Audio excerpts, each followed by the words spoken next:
Welcome to the Beyond Files. Ready to question reality? You're in the right place. Let's dive in.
Shifting from one form to another, one almost reminds me of the hermit in the tarot, like Oh, yeah. holding something out. It was hard to see at first. And then the only thing I kept thinking is it's a blessing and a curse to have the cameras because you want to see, but do you really want to see? Watch this. You can clearly see her black eye makeup when she blinks. Right here. Eyes are closed. Swinging her head, eyes are closed. I don't see any white eyelids. Do you? Eyes are closed. Black makeup. You guys can all slow this down. Boom. Eyes turn white. Isn't that interesting? Blinks right there. You can see black eye makeup when she blinks right there. These aren't her eyelids. They're her actual eyes. You guys need to use critical thinking because you're watching witchcraft. You need to know who these people are. What's going on? Black eye makeup? Nope. A lot of concerts now, I don't know in the past if it was, but a lot of concerts now are rituals and they are taking our energy. And I don't mean to sound like a conspiracy theorist. I probably am, but do you notice this pattern that they're all like this? They're like creatures. Demons. A girl DM'd me and said she wanted to share her story about growing up in the Appalachian foothills in Kentucky and why you should never whistle at night. I'll be honest, I don't know much about Appalachian lore as I didn't grow up in Kentucky, but I asked my husband, whose family is from Kentucky. I said, were you ever told not to whistle at night? And he said, I was taught never to whistle at all. This is Jane's story. That is her real name, but she didn't want to be tagged. Jane started her email by saying that where she grew up in Kentucky, stories weren't just stories. They were lessons and they were warnings passed down from generation to generation. Jane grew up in a small 2-bedroom, 1-bathroom house with her mother and her grandmother. Their closest neighbor was 3 miles away. The house had been in their family for generations. Her great-grandfather had built it himself. Jane's mother worked most days, so she was often left alone with her grandmother. Growing up, Jane was allowed to go play and explore the woods, often unsupervised. Generally, her grandmother would be on the front porch in a rocking chair, smoking cigarettes, drinking coffee, and staying within close range. Jane's grandmother was a staunch believer in the idea that kids should be kids and often encouraged her to go and play. Jane says she learned a lot about nature living there. She would always find tadpoles, bring them home and watch them turn into frogs. She would find bugs, build them small habitats. She would watch the baby deer grow up every spring and summer.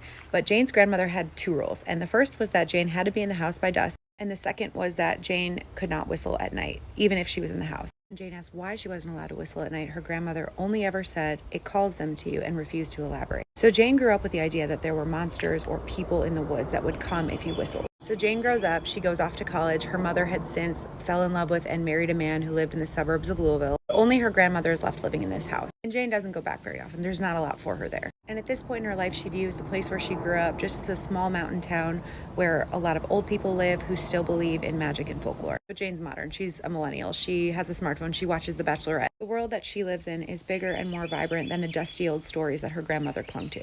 But obviously her grandmother's lessons are ingrained in her. She was raised that way. So anytime she hears somebody whistle, especially after dark, she kind of thinks to herself, you're not supposed to do that. But of course, she never says anything. She doesn't want to be weird. When she's a junior in college, she's going back to her grandmother's house for Christmas. Her mother and her mother's new husband are also going to be there. She drives a day early to go stay with her grandmother. Her grandmother is older, she's getting sick. Jane doesn't know how much time she's going to have left with her. Before she gets to the house, she stops at the general store in the last town to get a Red Bull and some snacks before taking the long, twisty road to her grandmother's house. She pulls up the long driveway, parks her car, and as she gets out, for some reason, she's just struck with the urge to whistle. She says she doesn't know what it was. Something about being there just gave her the urge. The sun was about set, but it wasn't completely dark, and she lets out this long, high-pitched whistle. She says she stopped and looked around because she half expected something to happen, but nothing did. All she heard was the wind through the trees. So she goes up, knocks on the door, and her grandmother answers. Her grandmother welcomes her in, asks her if she wants some tea, and the two go out to the front porch where they had spent so much time when Jane was growing up. They're sitting there for about an hour, and there's a break in conversation when Jane notices something is off. She says there was no wind, the air was completely still. Keep in mind, it's December, but it's a relatively warm night in December. All the trees are barren, no leaves, nothing moving, complete stillness. And then they hear a whistle in the woods.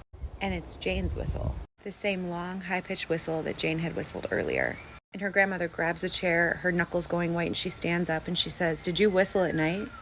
And Jane starts stammering because this actually scares her. And she's like, "Well, I did when I got here, but it wasn't quite dark, and I didn't think anything was going to happen." Grandmother's like, "We have to go inside right now." The two go inside where there's a fire going, and they hear the whistle again, but it's closer this time. Her grandmother's sitting in the chair close to the fire, and she's like, "Why did you do that? I told you never to whistle at night." And Jane still doesn't entirely know what's going on, so she just says, "Well, who is it? Who's whistling?" And her grandmother just says, "We don't know, but you called them and now they're here." Her grandmother reassures her that they're going to be safe as long as they stay inside when there's a pounding at the door. The pounding at the door startled Jane, so she jumps up, and then she realizes that it's probably just her mother and her husband. So she goes over to answer it, and her grandmother just looks at her and she says, "What are you doing?" And Jane says, "Is Mom coming early?" And her grandmother says, "No." She tells her to come sit back down, so she does, and then it's gone. Jane says she has absolutely no explanation. She does not know what it was, but thinking about the experience still terrifies her. And her grandmother has sadly since passed away, and Jane inherited the house, but she says she still has not gone back there. She doesn't know if she ever will, and she's not sure what she's going to do with the house. If you're from the foothills of Kentucky or the Appalachia area in general, please comment and let Jane know what you think she experienced. She will be seeing these comments. And keep sending me your spooky, scary stories. You can DM them to me on my profile page, or my email is also in my bio. I will keep adding those stories to this playlist. She doesn't like whistling. I'm not a fan of whistling in general, but once I found out you don't whistle at night, it is not allowed in my household. That's in the Appalachians. We're kind of, sort of New England. Unexplained. Another called for back.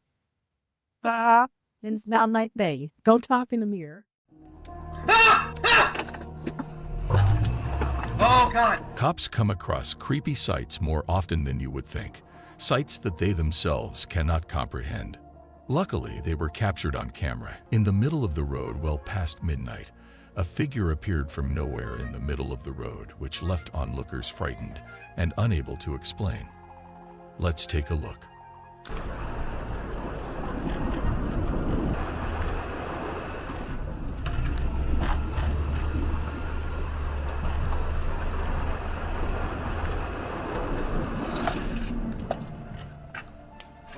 There, a few steps away from the car in the pitch dark, is a dark woman-like figure standing, hair frazzled and barefoot. What would you do if you were to encounter this being alone? Oh, God! No! Oh, my God! No! Oh. Well, the question is, what would you do, Rachel, if you encountered this being alone?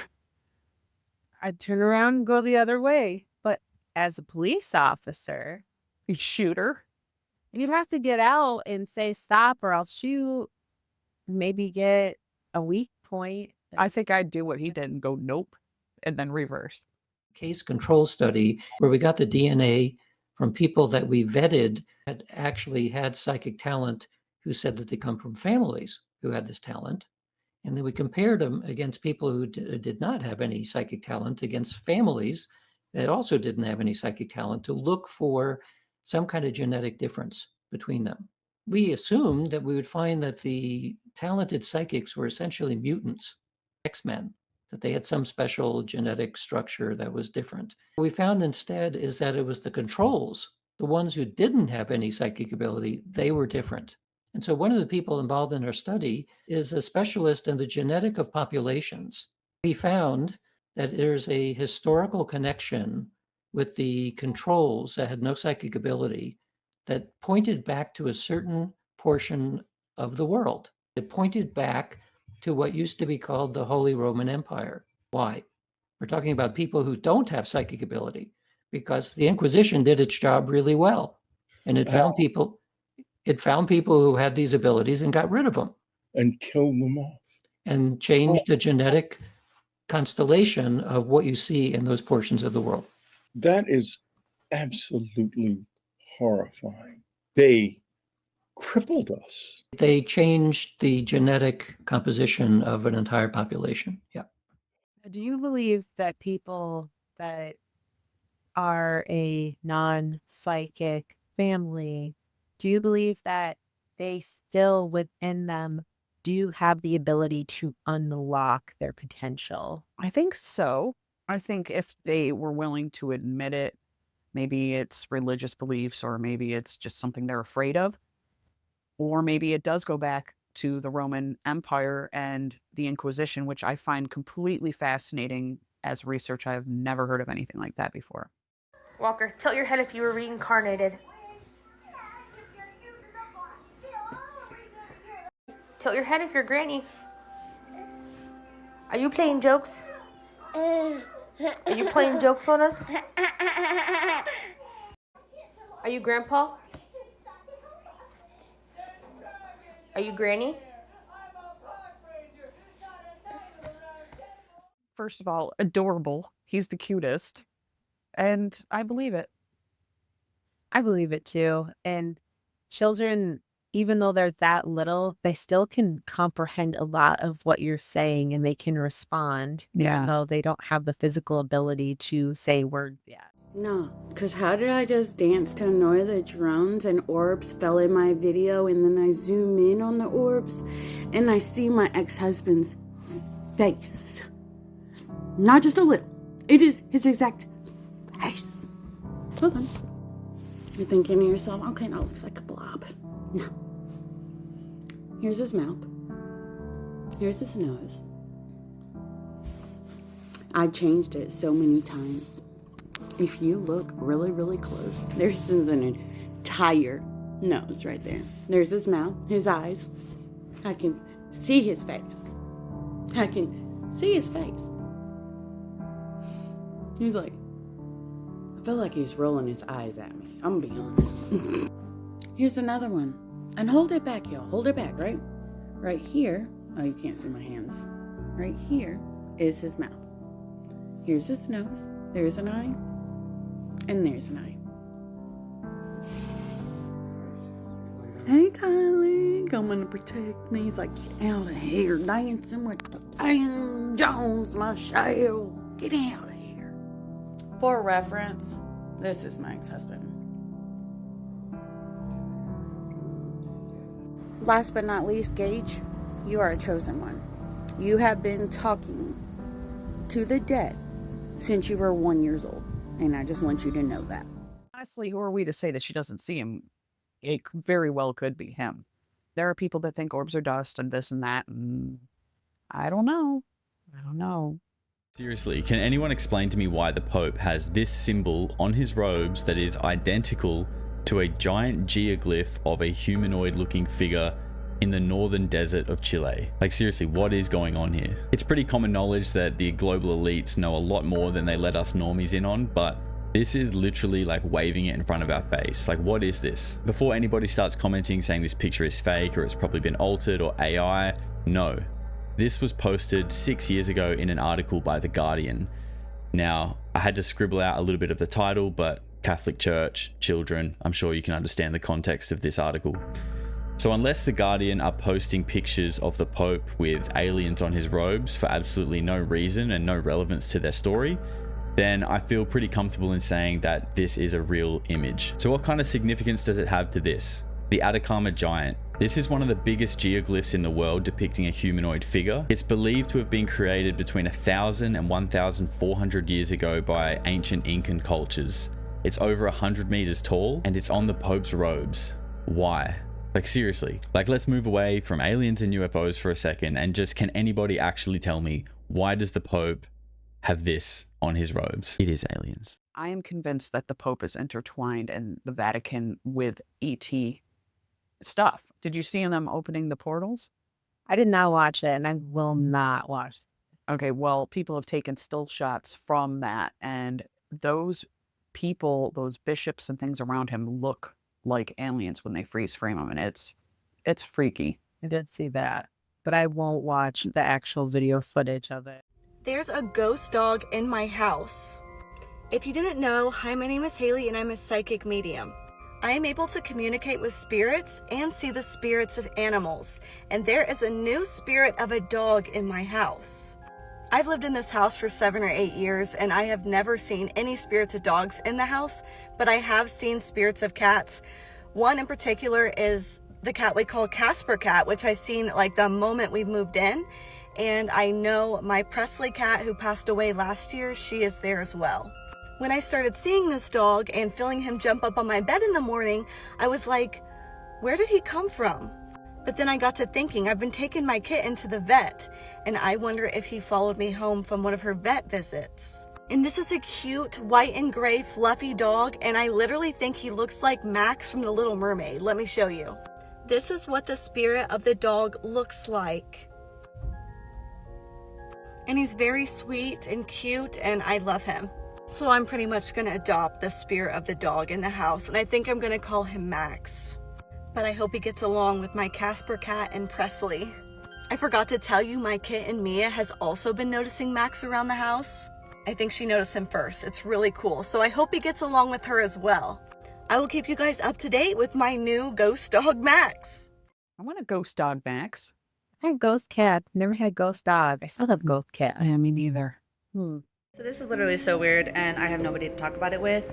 Basically, 2 creators got on here after the earthquake hit in California and shared that they have grandfather clocks that mysteriously started working after 5 years of being out of commission. So like before COVID hit. Just take a look at these clips and let me know what you guys think. One of the more odd things that happened as a result of this earthquake is that this antique clock started ticking.